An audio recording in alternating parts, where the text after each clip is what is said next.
जयललिता और नीतीश कुमार या नवीन पटनायक जो है वो ला टपकाते हुए सत्ता की तरफ भाग जाएंगे।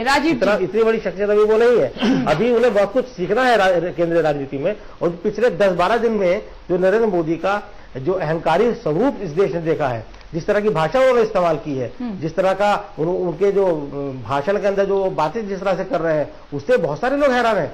मैं जानता हूं जो नरेंद्र मोदी के समर्थक हैं, हमारे साथियों में हैं, समाज का, इसी समाज का हम भी हिस्सा है, जो बात होती है वो भी हैरान है कि ये कौन सा रूप राव नरेंद्र सिंह। तो कहीं ना कहीं एहसास है बीजेपी को भी और नरेंद्र मोदी को भी कि कहीं कमी पड़ रही है। इसीलिए सहयोगियों से चुनाव के बाद बढ़ाने की बात हो रही है और जिनके खिलाफ विषैले बाढ़ छोड़े जा रहे हैं उनसे भी हाथ मिलाने की बात। राव नरेंद्र सिंह अब तक देखिए कोई भी अभी हमने सवाल नहीं पूछा। राव नरेंद्र सिंह, मैं सवाल पूछ रहा था आपसे, ये मैं जानना चाह रहा हूं कि अब तक सपने देखने के लिए कांग्रेस मशहूर थी, अब बीजेपी सपने देख रही है। आपने कहा कि 372 सीटें आपके पास आ रही है और बहुमत बनाएंगे और आपने 3 लाख किलोमीटर यात्रा कर ली है। पता नहीं वो अप डाउन की बात कर रहे हैं। ये मैं आपको जवाब देना चाहता था। अभी मैंने सवाल नहीं पूछा, धैर्य रखिए जी। आप ये कह रहे हैं कि 372 सीटें मिल जाएगी अपने बूते और जो अभी एलाइज पार्टनर है उसके बूते। फिर नरेंद्र मोदी ताकझा क्यों कर रहे हैं क्षेत्रीय पार्टियों के बीच? जी देखिए, वो हमारे पंत प्रधान बनने जा रहे हैं। हाँ, पंत के प्रधान बनने जा रहे हैं और नरेंद्र मोदी जी की बात में कोई शक नहीं है। और आप जो कह रहे हैं कि आजकल उनमें अहंकार ना उनमें पहले कभी था ना आज कभी नहीं, मेरा सवाल राव नरेंद्र सिंह, मेरा सवाल यह था कि अब तक कांग्रेस सपने देखती थी, अब बीजेपी सपने देख रही है। आपने 372 की बात कही। हम सपने नहीं देख रहे, कहां सपने देख रहे? हम देश का विकास देख रहे हैं जी। हम सपने नहीं देख रहे, हम सपने ये देख रहे हैं कि हम इस देश को बाकी यूरोप के बराबर में और अमेरिका के बराबर किस तरह ला सकते हैं। हम सपने नहीं देख रहे, ये साकार है। हमारी 15-15 साल से लगातार सरकारें। बिल्कुल गुजरात में भी राव नरेंद्र सिंह, आप स्वर्ग उतार देंगे धरती पर सरकार बनते ही। और गुजरात में जितना डेवलपमेंट किया है वो शायद आपके लिए वो मॉडल होगा। लेकिन आपको आइडिया है कि गुजरात की आधी आबादी जो महिलाएं हैं उनके शरीर में खून की कमी है जी। देखिए, आप एक बात बताऊं, नरेंद्र भाई ने एक कन्या कोडवानी बच्चियों के नाम से आप अरे महिलाओं के बारे में खून नहीं है, वो आपके यहाँ का रिपोर्ट है, WHO आपके भाई कहते हैं कि साहब लड़कियां खूबसूरत दिखने के लिए कम खाती हैं, वहां कुपोषण की शिकार है महिलाएं। आपके भाई का जो बयान नहीं हुआ है, लड़कियां कुपोषण से ड्रॉपआउट रेट बहुत ज्यादा नहीं है, वो कम खाती है ताकि वो स्मार्ट दिखें। जी राव नरेंद्र सिंह जी बताएं। देखिए, उन्होंने कन्याओं के लिए शिक्षा जो कि फ्री है, कन्या कोडनानी के नाम से पता है जी, बड़ा हमारा उसके लिए मिशन है वहां पे 5 साल से। बिल्कुल। और मुझे नहीं, माया कोडनानी ने भी काफी हेल्प किया महिलाओं को शिक्षित करने के लिए। आदि और जी बोलिए। आप सुन रहे हैं हमारी आवाज? कुछ साफ नहीं, पूरा देश सुन रहा है जी, बोलिए। तो कोई कुपोषण का शिकार नहीं है जी। हेल्दी स्टेट है, वेल्दी स्टेट है गुजरात। महिलाएं हेल्दी, वेल्दी और उसके साथ सुरक्षित। राव नरेंद्र सिंह, कल मोदी ने एक इंटरव्यू दिया एक टीवी चैनल में और वो शायद आपने देखा होगा। उसमें उन्होंने ये कहा कि भले ही हम देश भर में यात्रा करने के दौरान क्षेत्रीय पार्टियों को हमने कोसा है, गालियां दी हैं, आलोचना की है, लेकिन चुनाव बाद ये सब कुछ खत्म हो जाएगा और हमारे बातचीत के रास्ते निकल सकते हैं। इसकी क्या जरूरत है ऐसा कहने की? देखिए, बातचीत के रास्ते तो ये साफ है कि जो आप कह रहे हैं 372 की जो बात आप कह रहे हैं, ठीक है, उत्साहित होना अच्छी बात है राजनीति में, लेकिन लगता नहीं एक बहुत आप आत्मविश्वास के साथ ये कह रहे हैं। और यही गलती आडवाणी ने 2004 में की थी, ये कहकर कि भारत सोना उगल रहा है, इंडिया इज शाइनिंग।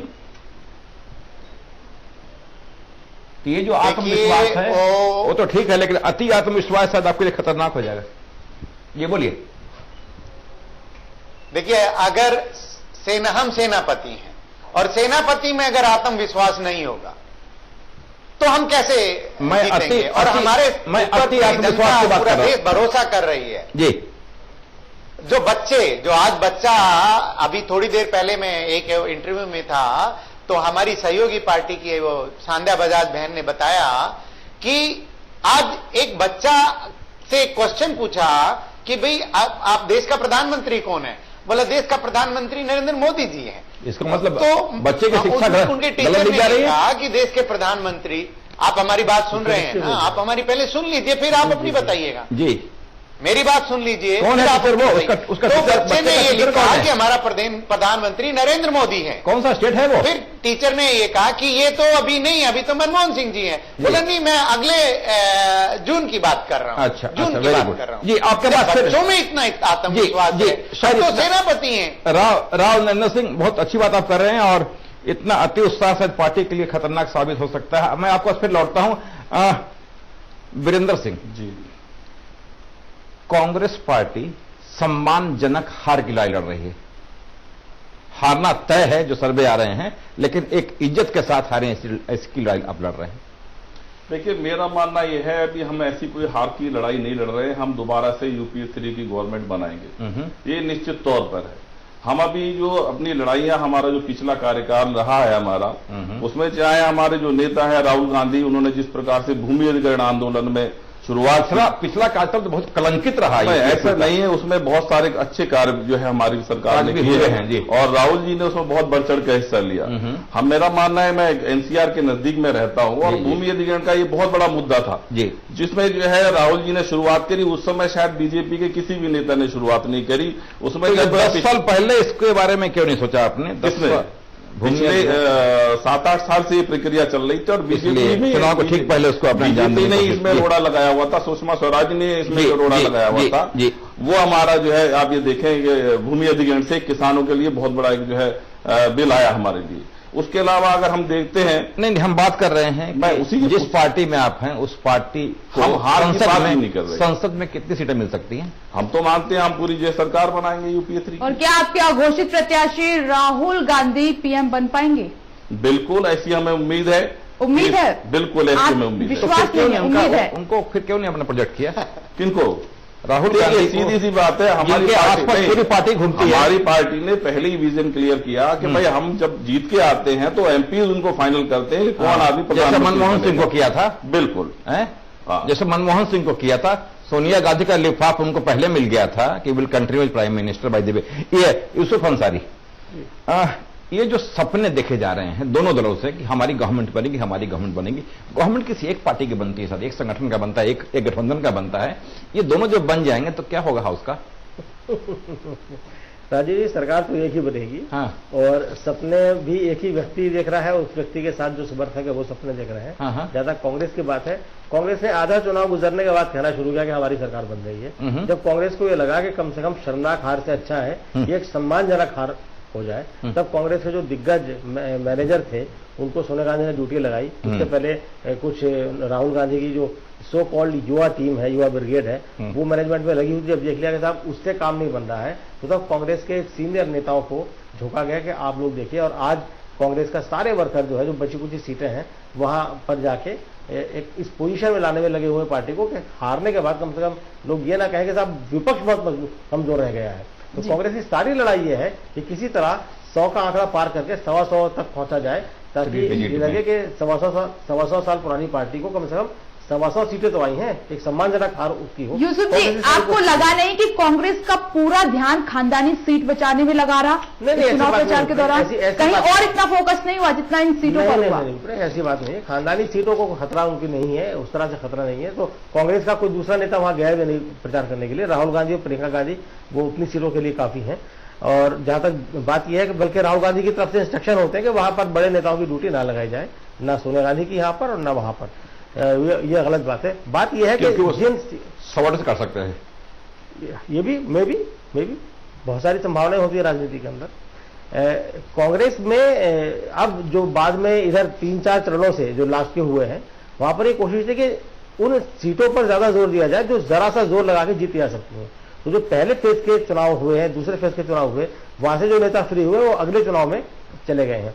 कुल मिलाकर के बात वही आती है कि जब कांग्रेस को ये लगा कि बीजेपी की उतनी हवा नहीं है या मोदी की उतनी हवा नहीं है जितनी बताई जा रही है, तो तब उन्होंने इस शर्मनाक हार को सम्मानजनक हार में बदलने की कोशिशें शुरू की है।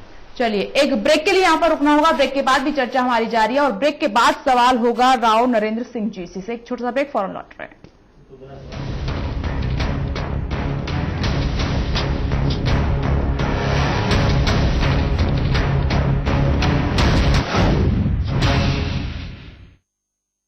डॉक्टर ऑर्थो इतना असरदार कि अब दर्द भी घुटने टेकेगा। लोकतंत्र में सबकी आस्था अटूट है। देश में सबको एक जैसे जीने की छूट है। हर आदमी के मन में सवाल क्यों है? एक ईमानदार को ईमानदारी का मलाल क्यों है? जो कहता है सच, उसका बुरा हाल क्यों है? आइए मिलकर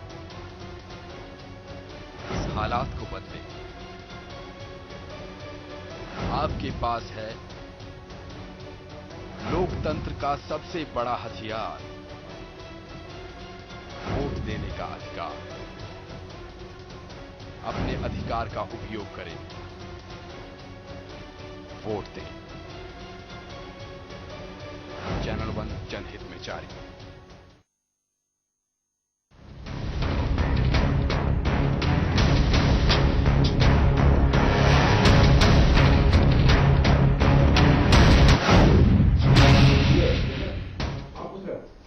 ब्रेक के बाद स्वागत है आपका। चर्चा हमारी जारी है कि कैसे बने मोदी सरकार। राव नरेंद्र सिंह जी, सवाल मेरा यह है कि अगर गठजोड़ की सरकार आप बनाना चाहते हैं तो आज आपको ये मालूम होगा कि मायावती और ममता बनर्जी ने साफ कर दिया है कि किसी भी कीमत पर आपको समर्थन नहीं मिलेगा उनका।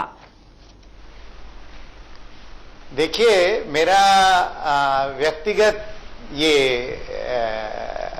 उत्तर है आपको कि मायावती जी की पहले भी जरूरत नहीं थी और आज भी जरूरत नहीं। हमें किसी की जरूरत है ही नहीं। मतलब वो चाहे कोई अपने खुद किले बनाते और खुद किले ढा देते हैं। जयललिता की तो मुझे हमें कोई जरूरत नहीं है उनकी, मायावती जी की, ममता बनर्जी बहन जी की। हमें किसी आप गलत मैसेज यहाँ पर दे रहे हैं। जो क्षेत्रीय पार्टियां वो नाराज हो जाएंगी अगर आपको जरूरत पड़ी तो फिर मुसीबत में आ सकते हैं। नहीं, हमें मुसीबत आ जाए कोई प्रॉब्लम नहीं है। लेकिन मेरा ये व्यक्तिगत, मैं अपने व्यक्तिगत कह रहा हूं। मतलब आप ये कहना चाहते हैं मुसीबत आ जाए लेकिन आप वहां पर उनकी मदद नहीं लेंगे, क्षेत्रीय पार्टियों की तरफ देखेंगे भी नहीं, मुड़कर नहीं लेंगे। नहीं, कोई जरूरत नहीं है।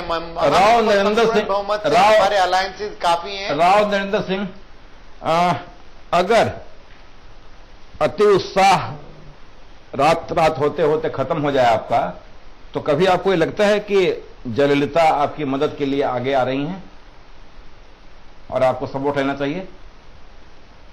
देखिए, वो तय तो हमारा राष्ट्रीय लेवल करेगा जयललिता जी के बारे में। जी। आपने ममता जी के और मायावती जी के बारे में बयान आ गया, उन्होंने आपसे तौबा कर लिया है, कहा किसी कीमत में हम सपोर्ट नहीं करेंगे। मैं ये जानना चाह रहा हूं कि इस इशू पे उनका उत्तर हम दे रहे हैं। इस जयललिता जी ने एआईएडीएमके नेता जयललिता ने अभी कोई मुंह नहीं खोला इस इशू को लेकर के। क्या आप उनका सपोर्ट लेंगे अगर देती हैं तो?